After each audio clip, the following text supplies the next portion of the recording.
Dalam kepelbagaian sejarah Patani itu, saya melihat daripada pelbagai sudut sejarah dan faktor yang tercetus. Oleh itu, satu kajian telah dibuat berkenaan dengan menjejak semula karya-karya penting dalam sejarah Patani. Oleh itu, saya bertemu dengan sebuah manuskrip MS805 bertajuk Sejarah Fatani yang tersimpan di Pusat Manuskrip Negara. Usaha transliterasi telah dibuat lebih kurang 1 tahun, dan daripada karya tersebut maka kita dapat melihat sejarah Patani yang begitu penting. Tetapi salah satu peristiwa yang sangat-sangat menarik di dalam manuskrip ini ialah bagaimana Tengku Mahmud Muhyiddin cuba untuk memerdekakan Patani daripada Siam dan akhirnya ditipu oleh British. Rentetan daripada kajian saya berkenaan dengan manuskrip sejarah Melayu Fatani, maka terbitlah sebuah lagi buku yang bertajuk Peristiwa Takbai 2004 yang ditulis oleh Basman Dewani, seorang anak tempatan yang menceritakan kembali peristiwa hitam yang berlaku di Takbai. Bagaimana penindasan yang dibuat oleh tentera Thai hanya dilihat oleh dunia dengan sebelah mata. Jadi buku ini sangat penting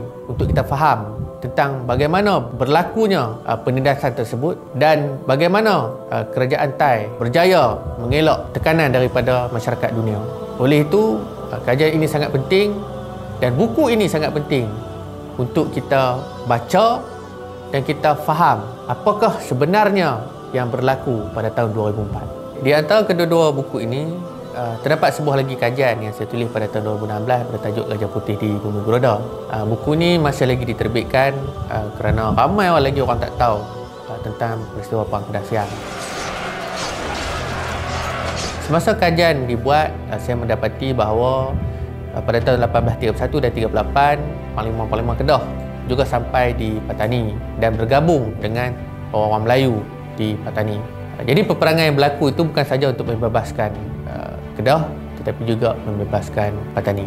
Boleh dikatakan bahawa buku ini menjadi perantara ataupun menjadi satu jabatan di antara buku sejarah Fatani dan Takbai.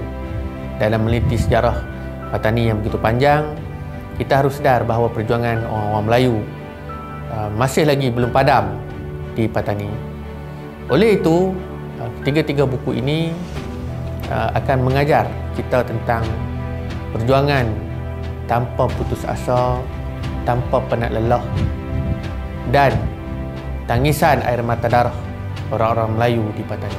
Impian saya dalam menulis buku ini ialah saya mahu supaya masyarakat Melayu di Malaysia dan kalau boleh di Indonesia untuk faham tentang apakah yang berlaku kepada masyarakat Melayu di Patani. Rentetan daripada peristiwa sejarah yang begitu panjang telah memberi satu gambaran yang begitu luas, telah mengajar kita tentang erti kebebasan dan kemerdekaan.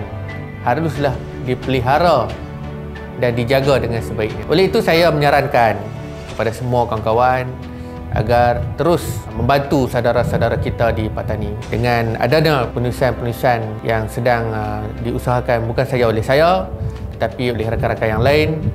Saya berharap supaya masyarakat Melayu Patani berjaya mencapai apa yang diimpikan oleh mereka selama hari ini.